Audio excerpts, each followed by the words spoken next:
Hola, buenas noches. Soy Luz María García Mora.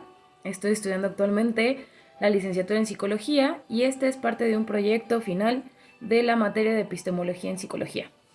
Pero todo mundo se va a preguntar qué es la epistemología. Y la epistemología no es nada más y nada menos que el tratado del conocimiento. El tratado del conocimiento de cómo es que nosotros podemos llegar a conocer algo, ¿no? O sea, de qué forma lo conocemos.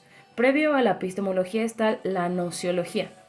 Pero la nociología es un conocimiento en general, no es como tanto particular como la es la epistemología, que es ya un tratado del conocimiento. Esta parte es una rama de la filosofía que es bastante importante porque es cómo llegamos a conocer, cómo se llega a conocer y cómo el ser humano llega a conocer. Para esto, antecedentes, hay un proceso en el ser humano que se llama humanización y hominización. La hominización es cuando pues llegamos a ser pensantes, somos homo sapiens. Y la humanización es cuando nos hacemos seres sociales, seres culturales. Dentro de un ecosistema nosotros creamos nuestro propio ambiente, ecosistema, cuando nos hacemos sociales. Cohabitamos y compartimos en ese espacio, pero ya estamos por separado, ya no somos como los otros seres vivos. Ya manejamos ese producto social, eso que nos hace diferentes, no superiores. El factor social, el uso del lenguaje, el uso de herramientas. Entonces, cuando el ser humano llega a esa parte en donde ya es un Homo sapiens, se pone a pensar, ¿quién soy? ¿Cómo llegamos a conocer, no? O sea, ¿cómo llegamos a la verdad? ¿Cómo saber si esto es verdadero, si esto no es verdadero? Y la primera parte que el ser humano hizo fue el pensamiento mágico, el tratar de buscar una explicación a todo lo que acontecía en su vida. Pero pues no era objetivo, no era para nada fiable. ¿Por qué? Porque no tenías de qué manera comprobar. Entonces, pues bueno, viene toda esta parte de una revolución de inteligencia. Bueno, no lo diría así, sino como una revolución nociológica, una revolución del conocimiento, en donde te preguntas, pues, ¿quién eres? ¿Quién es el ser humano? ¿Es posible el conocimiento? Eso decían los dogmáticos que dudaban. No es posible. Eso eran los escépticos de que nada, no hay manera, no hay forma. Y así lo puedo ir mencionando. Llega el racionalismo, llega esta parte de Aristóteles con, pues, las formas de conocer, la parte del alma que para él es como muy importante, que es esta parte de los griegos, Sócrates, Platón, Aristóteles. Viene la Edad Media para la generación del conocimiento de Agustín y Aquino y viene Descartes. Aristóteles fue uno de los pilares más grandes en la filosofía y de ahí fue que se fundó el concepto de alma que después se tergiversó por las diferentes épocas en las que pasamos, pero para él realmente era encontrar la razón del conocimiento, de qué forma ibas pues a conocer.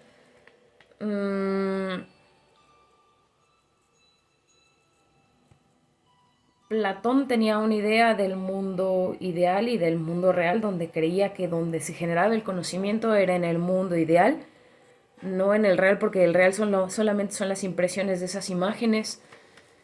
Después de cierta cantidad de tiempo llega este Descartes para buscar esa parte del conocimiento, de cómo es que realmente conocemos, y se formula esa pregunta, ¿no? O sea, no pregunta, sino esa frase de pienso, luego existo, porque para pensar necesito existir, pero existo si pienso.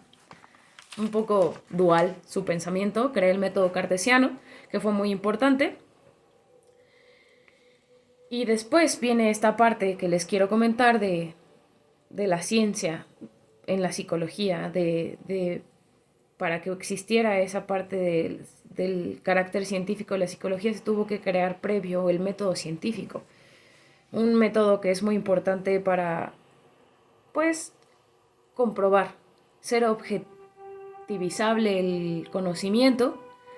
Entonces llega un punto en donde dices, bueno, tengo que crear un método que me ayude a comprobar por medio de plantearme una pregunta, ante esa pregunta hacerme una hipótesis, y ante esa hipótesis experimentarla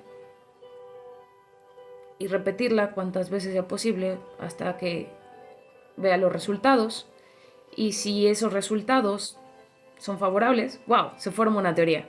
Pero no, si no son favorables, entonces nos replanteamos esa parte en donde dices, bueno, la pregunta a lo mejor no era de esa manera, tengo que replanteármela de otra forma, de manera de llegar a la respuesta de la duda que yo tengo. Así se crea el método científico y después viene esta parte de, pues, esa constante preocupación e interés del ser humano por saber qué pasa, de buscar en realidad la verdad. Y en cuanto a la psicología, pues los griegos se planteaban que la mejor forma de conocer era la razón. Se necesita un poco de, de sabiduría para poder aseverar eso y saber que la ciencia es aquella que utiliza ese método científico por medio de lo que les dije, la observación, la hipótesis y crear una ley, pero en psicología no se pueden crear leyes. ¿Por qué? Porque estamos tratando con seres humanos que la mayor parte son subjetivos. Sus comportamientos, pensamientos, no se puede hacer una ley de eso porque todo el mundo somos diferentes. Por lo tanto, llega un señorcito, Wundt, en los años 1800 y en Leipzig, Alemania, se crea el primer laboratorio de psicología. Súper importante porque de ahí fue un parteaguas para la psicología. Sí, por supuesto que tenía su sustento filosófico, pero necesitaba algo que fuera objetivable, algo que lo caracterizara para poder hacerse llamar ciencia y no solamente una corriente o no algo que lo demeritaran, porque la mayoría de las ciencias exactas eran como psicología, no tiene un método para comprobarlo, ¿no? Para esto, antes de continuar con el camino y el desarrollo de la psicología, hay dos personas muy importantes que se plantean en la parte del conocimiento, en la parte de llegar a la verdad, métodos para decir, ¿y si es cierto? ¿Y si no es cierto? Uno de ellos es Karl Popper, es conocido por su parte del falsacionismo, en donde él comentaba que pues de nada le sirve tener 1000 verdades, 1000 aseveraciones verdaderas, porque no eran demasiadas. Con una bastaba, con una situación que fuera no negativa, sino que no fuera totalmente verdadera, bastaba para generar un conocimiento y ese conocimiento, pues, modificarlo, cambiarlo. No todo es constante. Entonces, pues el conocimiento se va transformando de acuerdo a las situaciones. Después llega otro señor que se llama Thomas Kuhn, que no es la contraparte y no es tampoco lo opuesto, sino es como una parte complementaria. Él crea la parte de la palabra paradigma. Paradigma, para muchos dirán que es eso. Yo, en especial, hace poco tiempo me costaba trabajo porque siempre se me olvidaba ese concepto. Pero paradigma es esta parte. Para construir un conocimiento científico, tenemos que aceptar que el conocimiento es uno en una época, en determinado lugar y en determinado contexto, pero conforme va avanzando el tiempo, puede ser la misma raíz, pero no tiene el mismo significado, porque el contexto, la situación social, porque la época ya es completamente diferente. Entonces tiene que crear algo nuevo, viene algo nuevo. Entre esa transición de ese paradigma anterior para crear un paradigma posterior, se le conoce como revolución científica. Esa revolución científica en donde es ese proceso de transición de descartar el paradigma anterior para abrazar al paradigma, pues, prácticamente nuevo. Popper no estaba del todo equivocado porque utilizaba el método inductivo, desde una particularidad hasta una generalidad. no utilizaba, sino no estaba de acuerdo. Se puede falsear de una particularidad a una generalidad. Y para falsear algo, tiene que ser completamente incompatible. Incompatible con la hipótesis que resulta ser universal. No está de acuerdo con la inducción. Perdón, me había equivocado, no está de acuerdo con la inducción. Porque no cree que de lo particular a lo general se pueda hacer un conocimiento. No cree en ello. Debe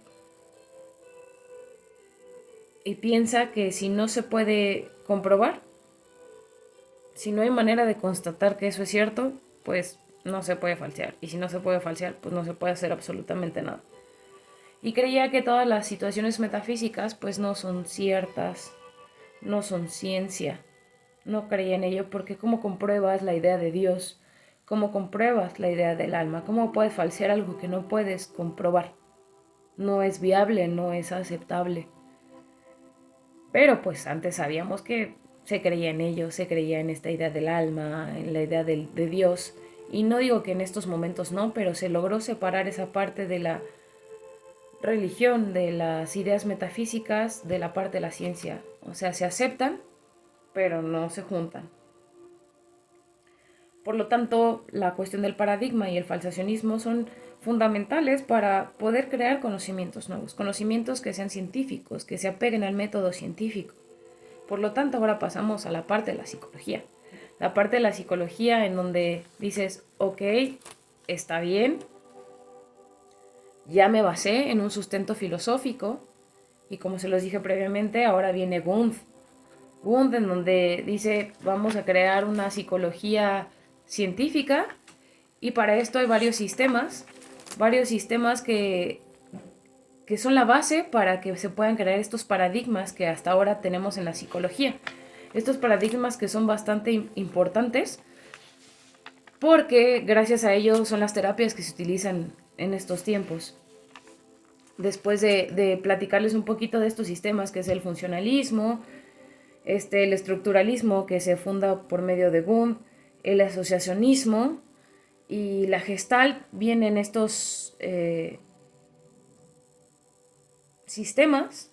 paradigmas, que es el psicoanálisis representado por Freud, que creía en el inconsciente, la parte cognitiva, que es de Piaget, que es muy importante para el área educativa, el conductismo, que sabemos que es Skinner, Watson, Pavlov, Thorndike, que se creía en los estímulos y respuestas, que solamente la psicología para ellos la psicología tendría que ser observable, medible, predictible, que se pudiera comprobar. Por lo tanto, creían que las conductas y los comportamientos tenían que ser observables, eso hacia ciencia, y eso era para ellos la psicología. Viene la parte del humanismo, que es precioso, que es la parte de la autorrealización, el ver al ser humano como esa parte no negativa, no de patología, sino el creer que puede autorrealizarse, el que puede alcanzar y ser pleno en un futuro. Como sabemos, pues estos sistemas fueron esa base, fueron el sustento para que pudiéramos tener hasta ahora lo que es estos paradigmas. También no tenemos que olvidar el último, que es el enfoque sistémico, que ese me gusta porque considera al ser humano como un conjunto de sistemas, no es como bueno, pues tienes esta patología, pues psicoanálisis, bueno, eres la parte del aprendizaje, ¿qué te parece Piaget? ¿O qué te parece Ausubel? Bueno, ¿sabes qué? El conductismo, bueno, es que si yo te doy un estímulo vas a tener una respuesta y así te voy a categorizar como estímulo-respuesta y tu respuesta me va a decir quién eres. El humanismo, me gusta el humanismo porque creo que es la parte que nos hace falta en esta época, el ver a la persona como ser humano y no como una parte patológica. Yo creo que si hay cuestiones en donde se pudieran conjuntar sería perfecto. Pero bueno, eso ya sería tema de otra materia. Para esto, después de estos paradigmas vienen los campos de la psicología. Hay variedad enorme en todos lados entre un psicólogo clínico que se encarga de las patologías, el bienestar mental, las psicopatologías, un psicólogo educativo que se encarga de ver la parte del aprendizaje, Viene esta parte del psicólogo, que es bastante nuevo, el término psicólogo deportivo, que se encarga de ver el rendimiento. No es que sea bastante nuevo, sino que no estaba tan bien aceptado como la parte laboral, pero el psicólogo deportivo ayuda a mejorar el rendimiento, a manejar esa parte del estrés, que de su cansancio pueda sacar la mejor fortaleza y su área de oportunidad para llegar a tener un mejor rendimiento en equipos, en individual. Viene la parte de psicología forense y criminal, que es espectacular, que se encarga de las dos, entre las dos se encargan de decir si la persona es apta para continuar ante un juicio o si se tiene que ir a juicio, en el área del crimen, en la escena del crimen, cómo se corroboró, cómo fue, de qué manera sucedió, dar un veredicto si la persona es apta psicológicamente o no. Viene la parte de la psicología, la neuropsicología, que es esta parte de las neurociencias que se encargan de estar en los laboratorios, pero también en la parte de rehabilitación y infinidad de situaciones y de campos laborales. El psicólogo puede estar en muchísimas áreas, yo si no es que en todas, y de estos paradigmas, pues pueden actuar en diferentes, los psicólogos pueden actuar en diferentes, puede haber un psicólogo clínico, un psicólogo educativo a nivel conductual, o sea, son especializaciones. La verdad es que la psicología es una área enorme e infinita. Y creo que esta parte de la epistemología, esta parte de la filosofía es una base fundamental para que podamos llegar a un mejor entendimiento.